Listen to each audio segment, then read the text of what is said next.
In this lecture, we are looking at the delay button Qt Quick control. This is a control that allows you to kind of prevent accidental clicks. Let's go to Qt Creator and play with us. Here we are in Qt Creator. We are going to create a new project as usual. It's a Qt Quick application. We call it Delay Button Demo and save it in the usual location. Hit Next. Choose our Qt version and choose our kits.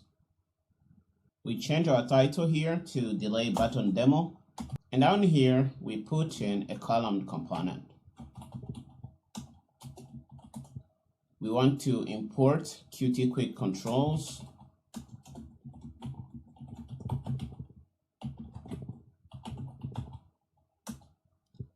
.4 because that's our version. And down here we want to put a label that says what this component does. Inside I am going to put a bunch of properties that I have already prepared. We have the width that is equal to the width of the parent. We set the wrap mode to wrap to make this text wrap to the next line if it happens to be wider than the available width.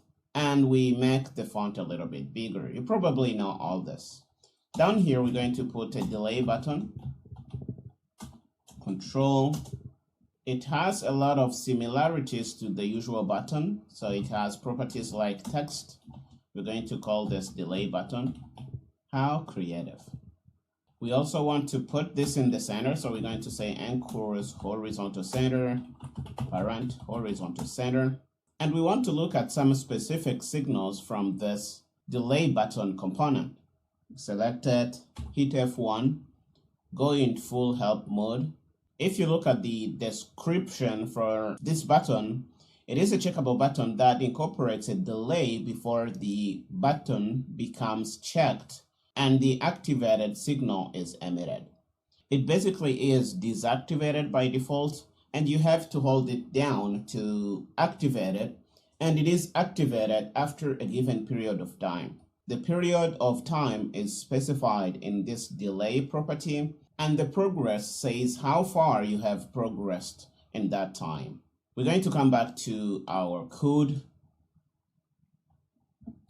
set a delay of 1 second, 1000 milliseconds, and we want to know when the button becomes activated. So we're going to say on activated. We want to console log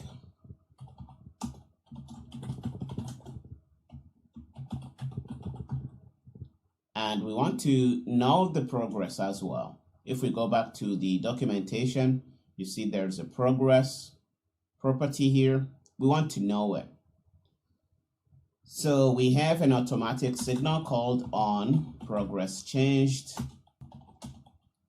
We want to console log progress. This will do. Let's run the application and see what it looks like. You see that this thing is not as we wanted. We want this to fill the available width, but it isn't. So we need to set something. We need to set the width of this column to be equal to the width of the parent. And let's put in some spacing. If we run again, we're probably going to see a change. And here it is. If you click on this button, you see that it just shows you some progress. Okay, the progress is between 0 and 1. And if we keep holding it down, it keeps going. When it gets to 1, it says button activated. Okay, I can click again. And the button is activated. Okay, we know when the button is activated when this signal is fired. And you can see that it is fired once when you reach the progress of 1. Okay, you can use the button like this if this is the behavior that you want in your application. But a common usage that I've seen for this is to let the user hold down the button until the button becomes activated And when it is activated, you allow the user to click once and then it becomes deactivated again. We want to use some custom JavaScript to have this behavior.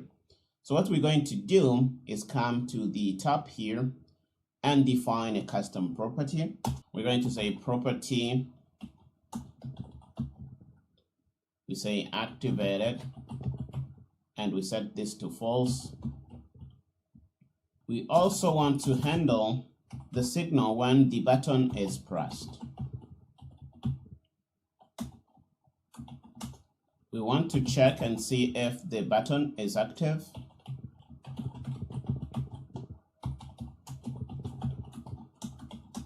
We console log, button is clicked. In here, you can do whatever you want to do when the button is activated and clicked. And we set the activated property to false after we do our clicking.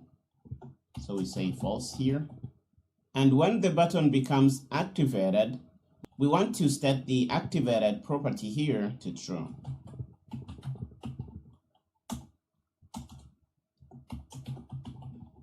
To make it possible for the user to click.